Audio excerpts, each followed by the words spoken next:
Hello, everyone, and good evening. Good evening. It is so good to be with everyone tonight. Welcome, welcome, welcome to all of the entrepreneurs that are in this group. Welcome, welcome, welcome. It is such an honor to be back with you again tonight with another showcase. We are showcasing, displaying, talking to some wonderful entrepreneurs. And tonight, I am so privileged to have another, just a sweet soul with me tonight. And she's going to be talking about her business and all the great things that God has put in her heart to do for the communities and the demographics that God has called her to. So, for those of you that are jumping on, welcome, welcome, welcome. Come on and chime in. Let us know that you're on. Let us know where you're listening in from. Let's interact and engage this evening. For those of you that are catching the replay, hello, hello, hello, hello. And please indicate replay in the chat so that we are able to come back and talk to you at a later time, right? So I'm going to jump right in. I don't want to delay this evening. I want to introduce everyone to this lovely young lady in the name of Kanje Byron. She's going to do her official introduction, but I just want to say that truly it has been an absolute pleasure and honor getting to work with this young lady. And so I just want to first and foremost just say thank you so much for agreeing to sit down with us tonight and share a little bit of your heart with us. And so the folks are chiming in. We got folks listening from Atlanta. Oh, nice. Charlotte is in the house. Yay. Hey, my Well, Charlotte y'all know right? Y'all know I'm repping Florida all day, every day. So that's how it be. All right. So, Kanje, tell the people who you are. And we're going to just engage in the conversation tonight. So, introduce yourself to the Yeah, folks. sounds good. Thank you, Wynsome, for having me. Wynsome is the absolute best. So if you're looking for an awesome business coach who could pull things out of you that you don't know you have, she's the one.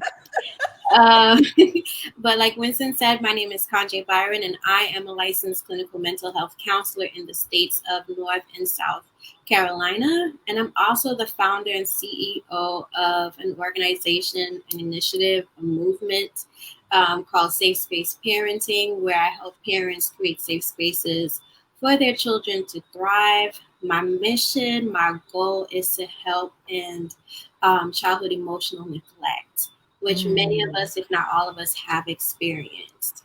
And so the burden for that for me began when I started doing community-based mental health. And I started working with parents and families. More so, my primary clients were the children.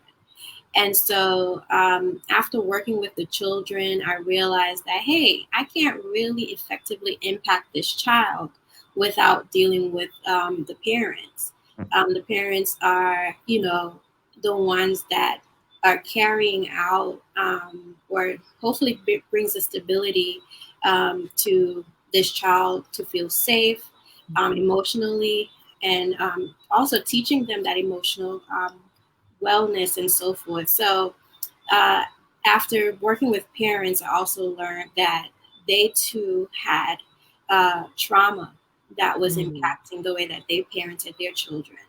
And so we have this generational pattern of emotional neglect because the parents had not resolved their emotional challenges. It was hard for them to emotionally connect with their child who may have been struggling. And oftentimes I found that a lot of the parents, it's one particular child that triggered a certain area that wasn't healed in that parent. So yeah, I just wanted to help. I just wanted to create. I also realized that there weren't enough resources for parents because there were parents who really wanted to learn and really wanted to try. And so I just wanted to create a bridge for that to happen. Listen, you just said a mouthful. And so, I'm going to pull us back for a minute because I want to unpack some of what you just shared.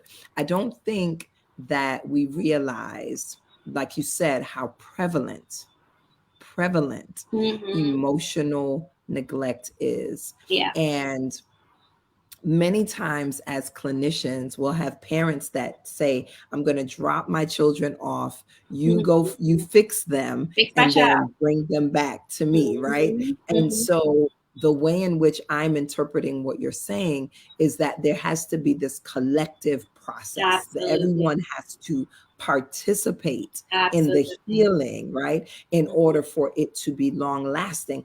One thing I also know for sure is that if you go through a healing process and your environment is not conducive for Absolutely. that process that you're going through, the probability increases that you're going to go back to that type of behavior that you're used to, that the environment calls for, so to Yeah. speak. Yeah. Yeah, Absolutely. yeah. 110%. Wow. 110%. I think, um, I realized that oftentimes once I was able to get to the parents and get them to increase their compassion for where the child was at, how the child was feeling, and sometimes that meant going back to their own stories and reminding them of what that might have felt like for them. But once the parents started shifting, that child also started shifting. So yeah, you cannot impact the child without impacting its systems from which it comes from. Absolutely. Absolutely. So I love the way that you describe yourself. So let's just pause there for a minute. Oh, okay. You describe yourself as a faith based Mhm. parenting and emotional processing coach. Yeah. I absolutely love everything about that name, right? And Mhm. here's why. Because I think emotional processing is so important, Mhm. specifically for parents. Mhm. Being able to identify what is it about this child that is triggering me? What is it Mhm. about this child that causes me to not be able to connect with them like for real, for real? I think your name, the title, the position that you take in the space just speaks volumes, Mhm. you know? So tell me, how did this name come to be? Like, I'm so interested in Yes. So I love working with parents. I really have a heart for moms because a lot of the Mm, times they're the ones doing a lot of the nurturing and not a lot of that emotional regulation of the child. yes. So, coaching, that's a lot of the work that I did. I did a lot of parenting coaching in my community based work and emotional Mm, processing, man, especially for us in the Black community. I realized that we have a hard time really expressing and sitting with our mm, emotions. And I get it because even though I'm a coach and a therapist, I also have to still do my own work because, mhm, it's such a domino effect, right? So I think that with the emotional processing, I really wanted to help parents increase their languaging, their feelings, vocabulary, mm, increase their self awareness, help them learn how to emotionally regulate so that they mm, will have the patience and the capacity to support their child in their time of need, especially for, like I said, going back to moms. Sometimes you give and you give and you give and you give, and you really don't know how to give back to yourself. And mm, so, I just really wanted to create some support around how you can process your emotions, how you can acknowledge that this is hard, mhm, right? but just create a safe space for yourself because I believe that Mm, in terms of the emotional neglect, if I teach you, if I help support you create a safe space for yourself to express and process your emotions, then mhm. that increases your chances of doing that for your child. Absolutely, without a doubt. And so you talk about language and you talked about regulation. Mhm. And for me, language is so important.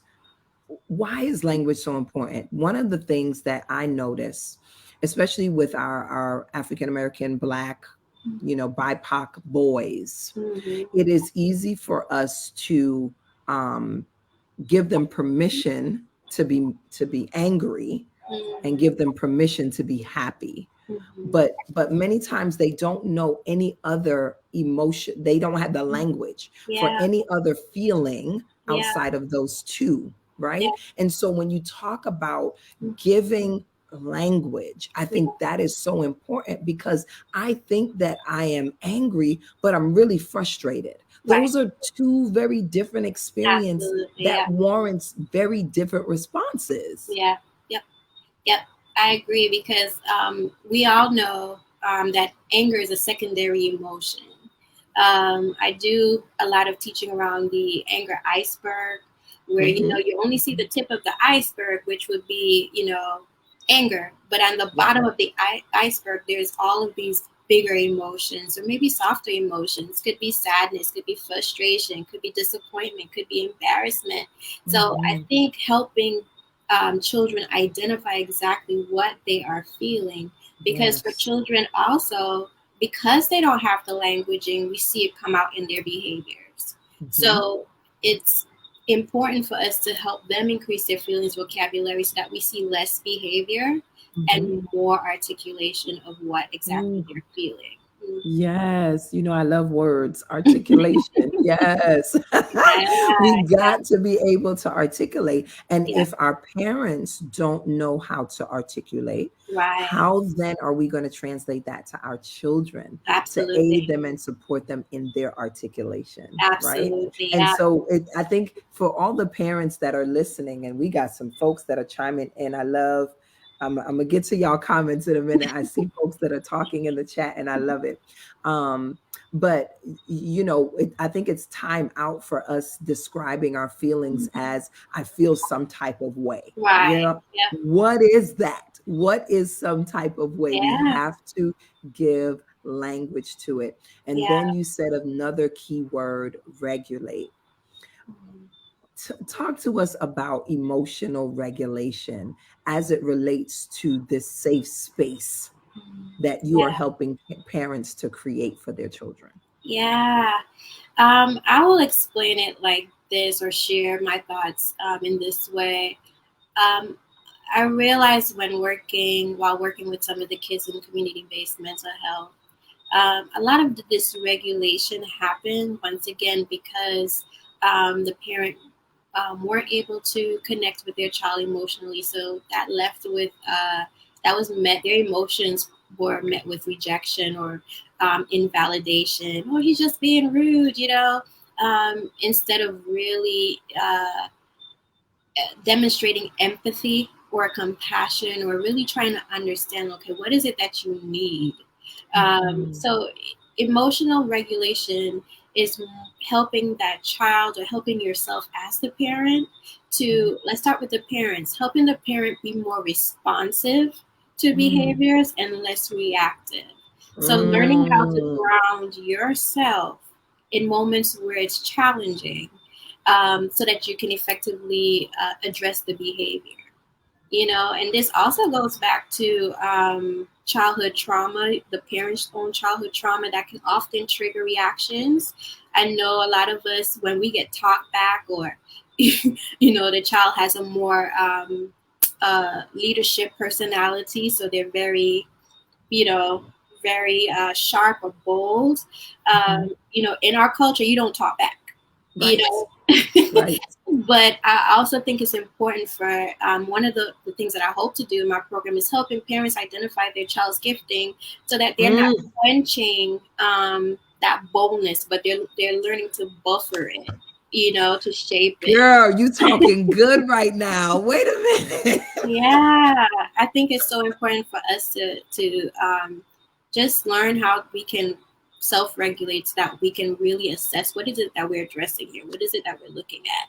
And again, once we learn how to model that emotional regulation, our children starts practicing and modeling that as well. Man, So listen, deep breaths, listen. parents, huge deep Listen, breaths. listen, listen. Absolutely, absolutely. You are talking so good right now. Okay.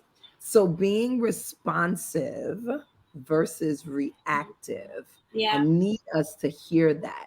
Being responsive mean and to me, when I think of responsive, I think of a child who's having a meltdown.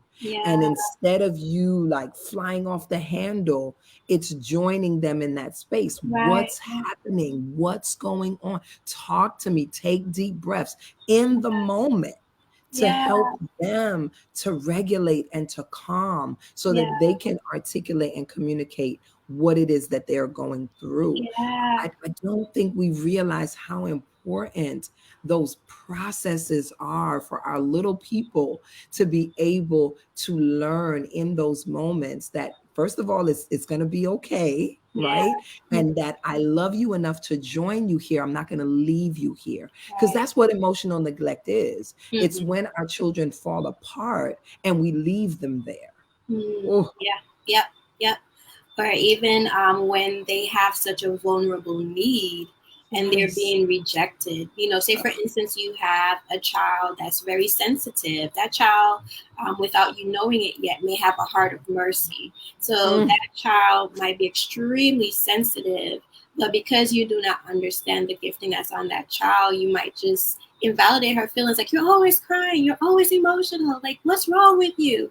But like Winston said, if we learn to create safety and less judgment around them being able to express their emotions, I believe that it will so benefit that baby. oh Lord. Mm-mm-mm. Safety and less judgment. Like I could take everything you say and just turn it into a whole nother conversation. Yeah, Oh my gosh, safety and not judgment. So yeah, before we fly off the handle or before we, just say be quiet, yeah, how do I make sure that in this moment this little one is safe? right, Right? How do I ensure safety in this moment? yeah, And I think that's why a lot of times too we grow up and we're not able to trust our parents, because in those moments when we were at our worst, mm-hmm. they weren't there, Yeah, or they left, or they felt like we needed to regulate by ourselves, not yeah, knowing that we really needed them in those moments. So yeah, yeah, yeah, uh, definitely. this is such a good conversation. And so we have some parents in the chat that are just commenting. Tracy is on, Shayla is on, my girl. Amanda is on from Maryland. Tracy is, I think, in Atlanta. So, ladies, I thank you all for Thank you just guys. participating in the comments and engaging with us tonight. Um, do you have a personal connection? And this is only if you are willing to share or whatever. But do you have a personal connection with this work? Why this work? It's Yeah. so challenging. Yeah. Once again, going back to the work that I did in community-based mental health, and just seeing. Also, I started initially. My passion for mental health began in foster care, Mm, and I realized a lot of the kids will come to me and would open up to me, and I just always wished that they had a safe space to really express how they were feeling, instead of being medicated. mm, A lot of kids were, to subdue or suppress their emotions, they were put on medication. And mm, so I think working in foster care and seeing how parents had a hard time accepting. I mean, some of the behaviors were challenging. I'm not gonna lie, they were challenging, and sure. behaviors can be hard.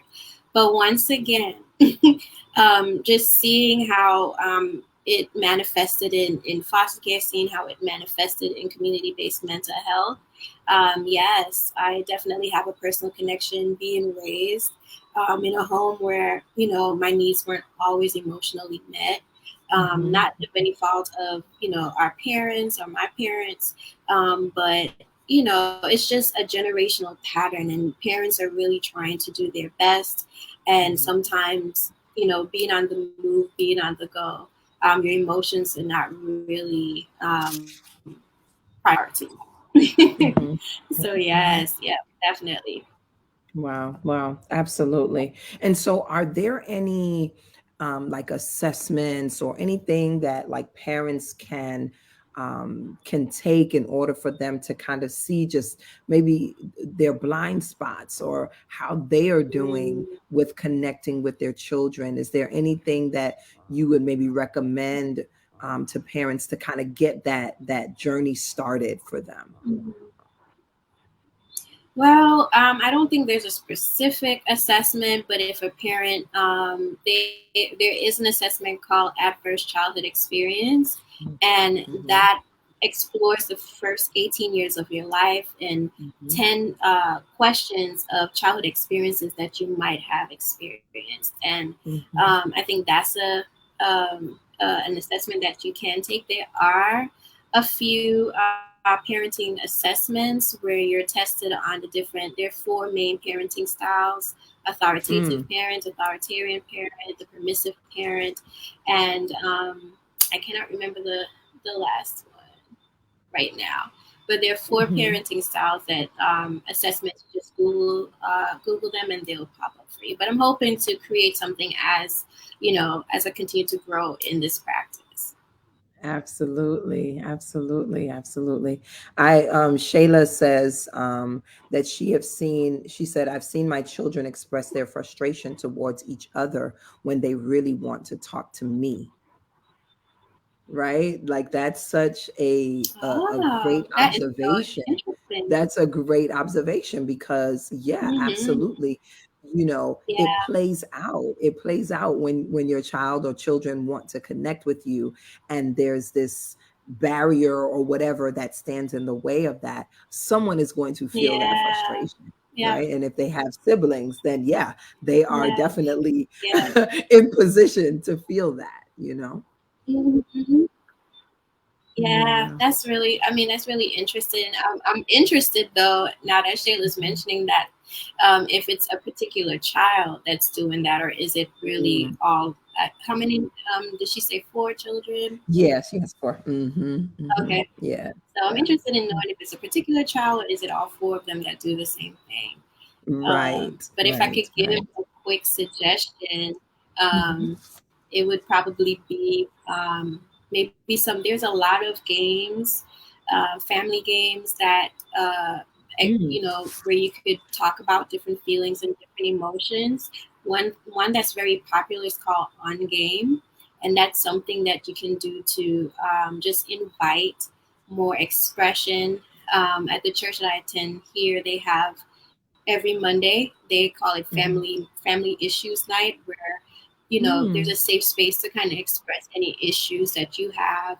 okay. One of the things that I liked doing is an interview. I will set up a PowerPoint interview for a child to interview the parent, and for the parent to interview the child. Um, so just to create some connection and some compassion, and just making it a Yeah, safe environment for the child to feel open absolutely. coming to you directly. Yeah, no, definitely, definitely. And even thinking about, doing work with families, because I'm marriage and family all day long. So like give me the Yes, family. ma'am. Like that's my sweet spot, right? Um, but Mhm. even like humanizing parents or Mhm. children to their parents. Like I Mhm. often would ask parents like who is your teenage crush? Like answering and Mhm. asking those questions so that their children see Mhm. that they're human, like they're human Yeah, and they have been I through agree. things like you've been through things and really using those things as forms of connection. So Yeah. yeah, I love that you said ungame, so that's UNGAME. Yes, ma'am. Yeah, one All word. right, perfect, perfect, UNGAME. That's one of the perfect, games that perfect. they can utilize. Awesome, awesome, awesome. Okay. And then Shayla answered, she said, it's more her oldest girl, who is 20 years old, and my third child, which is her son, who is 17. So the first one, who is the oldest, and then her son, who Yeah. is 17. So that kind of makes sense in our Yeah. therapeutic Yeah, it brain. does. Oh my Yeah. gosh. The son being the only boy, and then the Yeah. oldest probably being the one that has been connected to her the longest. And now all these Right. others are Yep. coming. So yeah, it Yeah. could be a lot of things, but yeah, Yeah. definitely, definitely. Hmm. Yeah. Yeah. Okay. All right. Well, Kanjay, I am again just grateful for the opportunity to have this conversation. I can definitely see, the passion, the desire that you have for this demographic, for working with moms to Yeah. ensure that they are able to have a safe space to regulate emotionally, therefore, then translating that into the space they're able to create for their children.